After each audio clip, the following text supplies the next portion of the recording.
stand on the observation deck of the Empire State Building today, and you're standing above a city that didn't exist 400 years ago. Walk through the narrow streets of Lower Manhattan, and you're following paths first carved by Dutch merchants chasing profit. Touch the stones of Trinity Church, and you're touching a building that has watched revolutions, financial panics, and the birth of a nation. This is a city that was never supposed to happen. It was built on a swamp, settled by traders who came for beaver pelts, not glory, fought over by empires that saw it as a bargaining chip, not a prize. And yet, from that swamp rose the most powerful city on earth. Pirates have sailed its harbor. Presidents have been sworn in on its streets. That I will faithfully execute the office of President of the United Immigrants States. have wept at the sight of its skyline.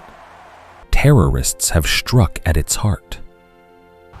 And through everything, New York has endured. What you're about to see is different from any history documentary you've watched before. Using advanced AI techniques, we've transformed centuries-old engravings and faded photographs into living, breathing scenes. You're not just going to learn about New York's past, you're going to see it as it actually was. This is the story of New York. 30 minutes, 400 years. Let's begin at the beginning. Long before any European ship broke the horizon, this land belonged to the Lenape people.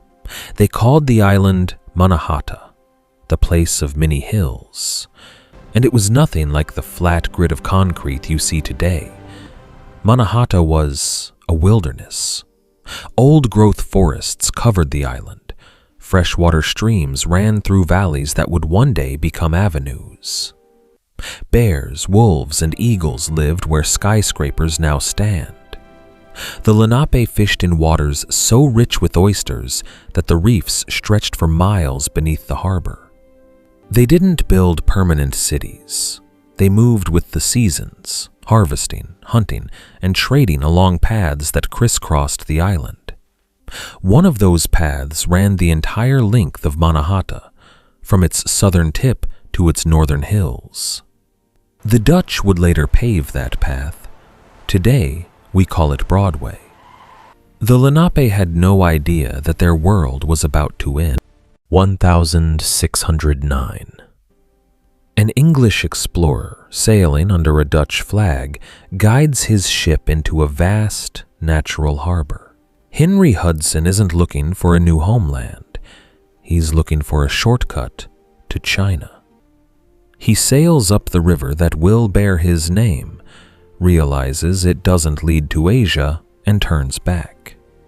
But his reports reach Amsterdam, and the Dutch don't care about China anymore. They care about fur. Beaver fur specifically. Back in Europe, beaver felt hats are the height of fashion, and this new land is crawling with beavers. By 1624, the Dutch West India Company sends its first permanent settlers. They establish a tiny trading post on the southern tip of Manhattan and call it New Amsterdam. This isn't a colony in any grand sense. It's a business operation. A handful of wooden buildings, a small fort, and a warehouse for storing pelts. Then comes the most famous real estate deal in history. In 1626, Peter Minuit, the colony's director, purchases Manhattan from the Lenape for 60 guilders worth of trade goods. The story has been told for centuries as the greatest bargain ever struck, but it's more complicated than that. The Lenape didn't think of land as something you could own outright. They likely believed they were sharing access, not selling forever. Two cultures with completely different understandings of property. One deal that would haunt both sides. New Amsterdam grows, slowly. By the 1640s, it's a rough, multilingual, chaotic place. 18 languages are spoken in a town of barely 500 people. Dutch, English, French, German, African, Lenape. There are taverns on every corner. Pigs wander the streets. The colony's leaders build a wooden wall across the northern edge of town to keep out English settlers and hostile tribes. That wall will eventually give its name to the most powerful street in finance, Wall Street. The Dutch bring something else to New Amsterdam, something darker. In 1626, the first enslaved Africans arrive. They build the roads, clear the forests, and construct the buildings. Their labor is the foundation on which the city literally stands. And their story is one that New York will spend centuries trying to forget. But New Amsterdam has a problem. It's surrounded by English colonies. Connecticut to the north, Virginia to the south, and England wants this harbor. 1664. 4 English warships sail into the harbor and aim their cannons at New Amsterdam. The colony's governor, Peter Stuyvesant, wants to fight. He's a stubborn old soldier with a wooden leg and a temper to match. But the colonists refuse. They're merchants, not warriors. Why die for the Dutch West India Company? Stuyvesant surrenders without a shot being fired. New Amsterdam becomes New York, named after the Duke of York, the brother of King Charles II. The Dutch street names are replaced, the Dutch laws are rewritten, but the Dutch character of the place never fully disappears. That stubborn mercantile spirit, that willingness to trade with anyone regardless of background, that's New Amsterdam's lasting gift to New York. Under English rule, New York becomes a major colonial port. Ships carry tobacco, sugar, and enslaved people through its harbor. Wealthy families build elegant homes along the waterfront. But the city also becomes a hotbed of piracy. In the 1690s, Captain William Kidd sails from New York with a commission to hunt pirates. He becomes one instead. When he's finally caught, he's sent to London and hanged. But for years, New York's merchants profit handsomely from pirate trade, asking few questions about where the goods come from. By the 1730s, the city produces a moment that will shape American freedom. John Peter Zinger, a newspaper printer, publishes articles criticizing the colonial governor. He's arrested and charged with seditious libel. His lawyer argues something radical for the time, that truth should be a defense against libel. The jury agrees and acquits Zinger. The precedent doesn't become law immediately, but the principle takes root. Freedom of the press is born in a New York courtroom decades before the Bill of Rights makes it official. The 1760s. Britain has won the French and Indian War, but needs money to pay for it. Parliament starts taxing the colonies. Stamps, tea, imported goods. New York explodes with anger. The Sons of Liberty organize in New York's taverns and coffee houses. They riot against the Stamp Act. They tear down a statue of King George III on Bowling Green and melt it into musket balls. The symbolism is perfect. A king reduced to ammunition that will be fired at his own soldiers. When war comes in 1776, New York becomes the prize both sides desperately want. George Washington moves his army to defend the city. It's a disaster. The Battle of Brooklyn in August 1776 is Washington's worst defeat. The British outflank him, rout his forces, and nearly end the revolution right here. Washington retreats across the East River under cover of fog, saving his army by the thinnest of margins. The British occupy New York for the next 7 years. 7 years. Longer than any other American city. They turn churches into prisons and stables. Thousands of American prisoners die on rotting ships anchored in the harbor, the prison ships of Wallabout Bay. More Americans die on those ships than in every battle of the Revolution combined. Their bodies are buried in shallow graves along the Brooklyn shore. A massive fire breaks out in 1776, destroying a quarter of the city. Whether it's set by retreating Americans or is an accident, no one knows for certain, but New York burns.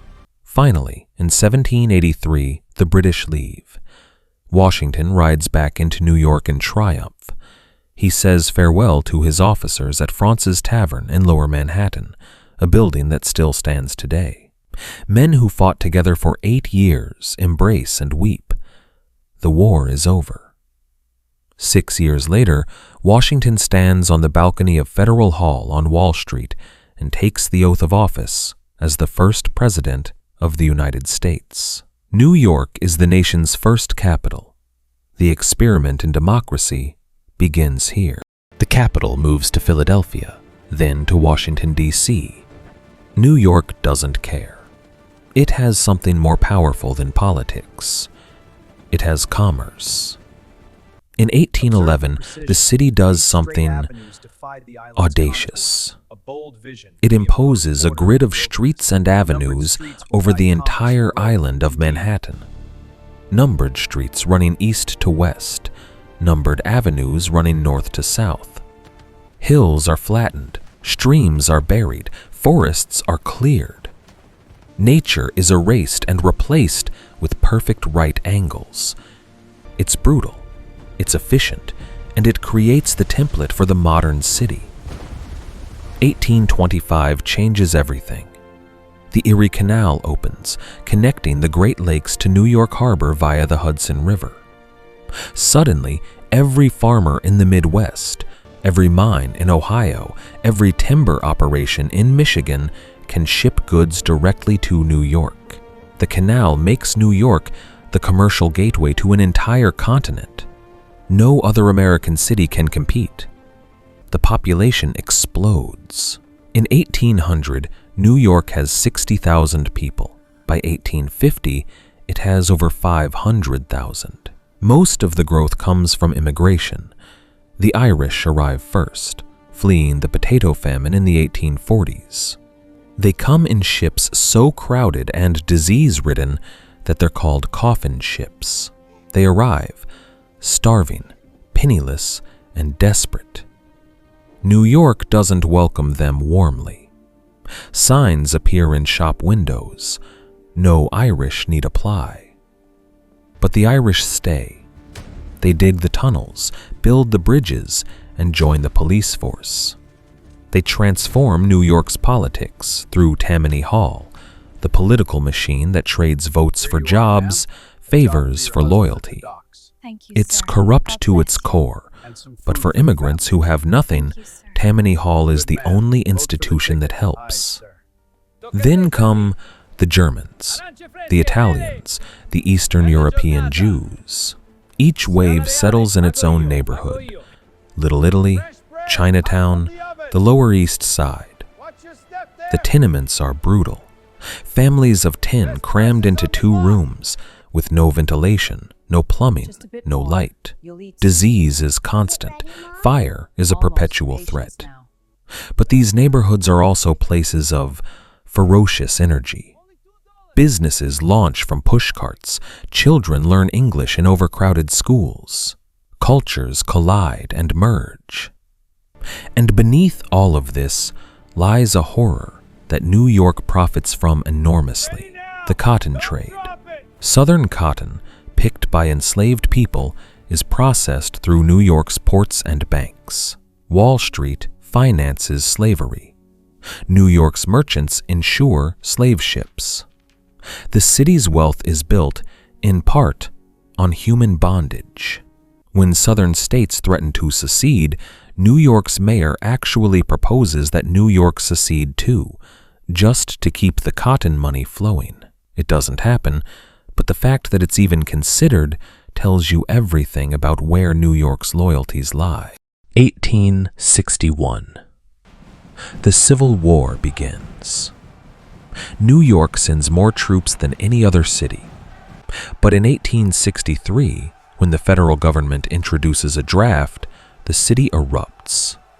The New York City draft riots become the largest civil insurrection in American history outside the Civil War itself. For 4 days, mobs burn buildings, attack black residents, and battle police and soldiers. An orphanage for black children is burned to the ground. Over 100 people die. It's a stain on the city's history that reveals how deep racial hatred runs, even in the North. But from the ashes of war, New York builds something extraordinary. The Gilded Age arrives, and money flows like never before.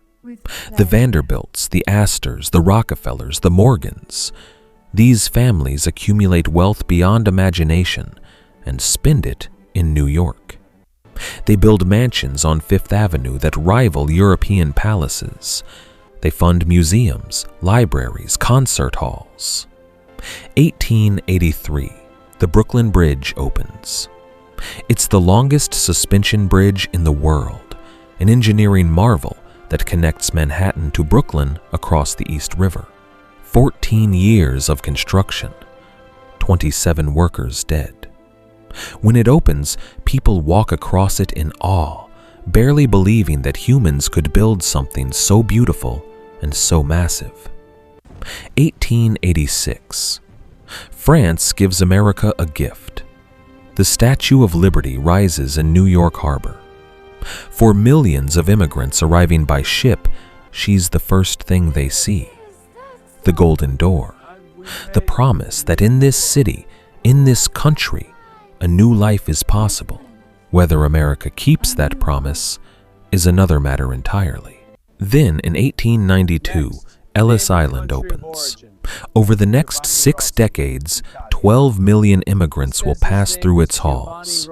They're examined, questioned, sometimes turned away, but most make it through.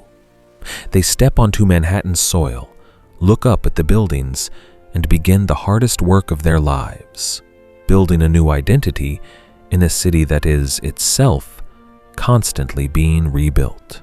1898. The 5 boroughs merge. Manhattan, Brooklyn, Queens, the Bronx, and Staten Island become one city. Overnight, New York becomes the second largest city in the world. Only London is bigger. The new New York has 3.4 million people and an ambition that matches its size. And then, the city starts reaching for the sky. Steel frame construction makes it possible to build higher than ever before. The Flatiron Building goes up in 1902, the Woolworth Building in 1913, 57 stories tall, the tallest building in the world. They call it the Cathedral of Commerce. New York's skyline, the skyline that will become the most recognized in human history, begins to take shape. But the city's growth has a terrible cost.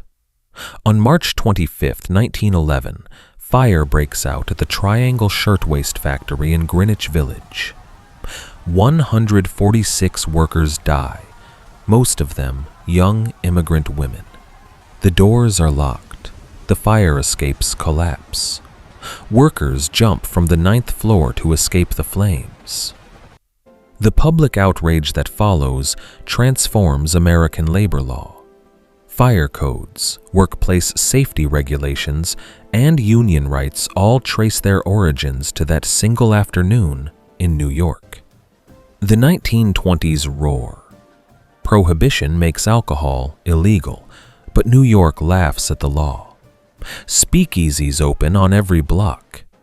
Jazz pours out of Harlem, where the Harlem Renaissance is creating a cultural explosion. Langston Hughes writes poetry. Duke Ellington plays the Cotton Club. Black artists, writers, and musicians create a cultural movement that reshapes American art. New York is building monuments to itself. In 1930, the Chrysler Building is completed, Art Deco perfection soaring 77 stories into the sky. It holds the title of world's tallest building for exactly 11 months. Then, The Empire State Building opens in 1931. 102 floors, built in just 410 days.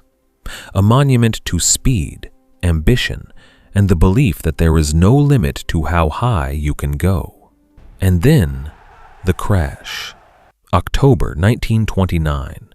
Wall Street collapses. The stock market loses billions. Banks fail. Businesses close. The Great Depression grinds the city to its knees. Bread lines stretch around blocks. Homeless encampments spring up in Central Park. The city that worshipped money discovers what happens when the money disappears. World War II pulls New York back from the brink. The city becomes the arsenal of democracy. Its shipyards build warships. Its factories produce uniforms, weapons, and supplies. Times Square becomes the symbolic heart of the war effort. When victory in Europe is announced in 1945, 1 million people flood into Times Square. A sailor grabs a nurse and kisses her. The photograph becomes one of the most famous images ever taken. After the war, New York reaches the peak of its global power. The United Nations establishes its headquarters on the East River in 1952. New York isn't just America's city anymore. It's the world's city, the capital of capitalism, culture, and diplomacy. But cracks are forming. The 1950s and 60s bring white flight. Middle-class families, almost exclusively white, flee to the suburbs.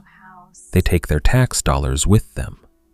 The highways built by Robert Moses, the most powerful urban planner in American history, slice through neighborhoods, destroying communities, most of them Black and Puerto Rican. The 1970s nearly killed the city. New York is broke. Crime is skyrocketing. The subway system is falling apart. Graffiti covers every surface. In 1975, the city asks the federal government for a bailout. President Gerald Ford says no. The famous newspaper headline reads, "Ford to City, Drop Dead." New York survives, barely, by slashing budgets and borrowing against its future. But even in the chaos, something extraordinary is happening. In the South Bronx, at block parties and community centers, young Black and Latino artists are inventing something new. DJs mix beats on turntables. MCs rap over the music. Breakdancers spin on cardboard. Graffiti writers turn subway cars into rolling art galleries. Hip-hop is born in the burned-out neighborhoods of New York, and it will become the dominant cultural force of the next half-century. By the 1980s, Wall Street roars back. The go-go decade brings junk bonds, leveraged buyouts, and fortunes made overnight. Young traders in expensive suits flood Lower Manhattan. The gap between rich and poor widens into a canyon. The city gleams at the top and crumbles at the bottom. September 11th, 2001. A Tuesday morning. Clear blue sky. The kind of perfect autumn day that makes New York feel like the greatest place on earth. At 8:46 a.m., American Airlines Flight 11 strikes the North Tower of the World Trade Center. 17 minutes later, United Airlines Flight 175 hits the South Tower. The world watches in real time as the towers burn. At 9:59 a.m., the South Tower collapses. At 10:28, the North Tower follows. 2,977 people die. Firefighters, office workers, restaurant staff, passengers, first responders running up the stairs while everyone else runs down. The dust cloud blankets Lower Manhattan. For days, the city smells like burning concrete and something worse, The pile at Ground Zero burns for months. Volunteers come from across the country. New Yorkers line up to donate blood.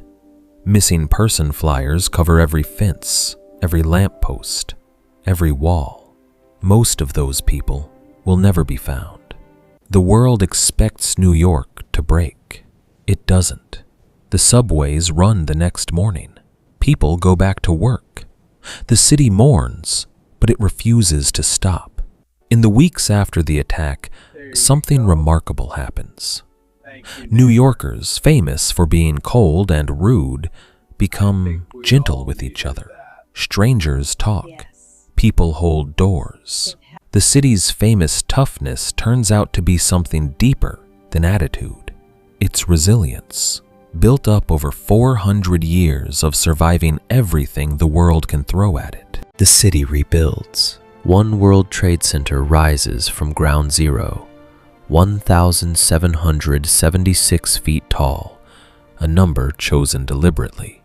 The memorial pools sit in the footprints of the original towers, the largest man-made waterfalls in North America. Names of the dead are carved in bronze around the edges. On a quiet morning, you can stand there and hear nothing but the sound of falling water. Today, New York is home to over 8 million people speaking more than 800 languages. It's the financial capital of the world. It's the city where Broadway lights up every night, where Central Park offers 843 acres of green in the middle of 20 million tons of concrete, where you can eat food from every country on Earth within a 10-block radius. But it's also a city of staggering inequality. Penthouses on Billionaires Row sell for over $200 million, while families sleep in shelters a few blocks away. The subway that carries 3 million people a day is aging and underfunded. Housing costs push working families further and further from the city they built. And yet, people keep coming.